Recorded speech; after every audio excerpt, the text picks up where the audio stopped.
মানিকগঞ্জ জেলার হরিরামপুর উপজেলা বাল্লা ইউনিয়ন। এই বাল্লা ইউনিয়নেরই একটি মাজারে এই পাথরগুলো অবস্থিত। এই পাথরটি প্রতি বছর শত শত মণ দুধ পান করে।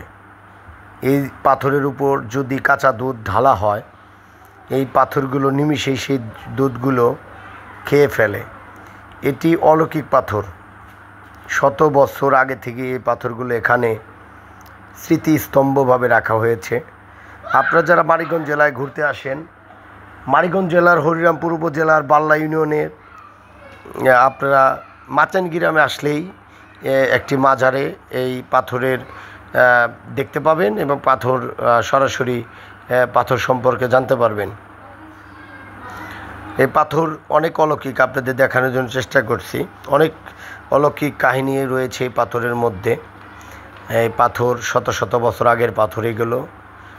এই পাথর কে যদি আপনি মণকে মণ দুধ দিয়ে এখানে ঢেলে থাকেন, নিমিষেই সেই দুধ উধাও হয়ে যায়। তো এলাকার লোকজন এই পাথরকে অলৌকিক পাথর নামেই চিনে। আপনাদের এই পাথর সম্পর্কে আরও বিস্তারিত বলবো, আর টোটাল ভিডিও আপনাদের দেখার অনুরোধ রইল।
ওটা তো করে মাছটা কইছিলাম 500 টাকা ওটার মধ্যে 20 টাকা পানি পড়ে, ওটার মধ্যে মাছটা দিতে না, ওটার মধ্যে 20 টাকা ওটার মধ্যে পানি দিলাম।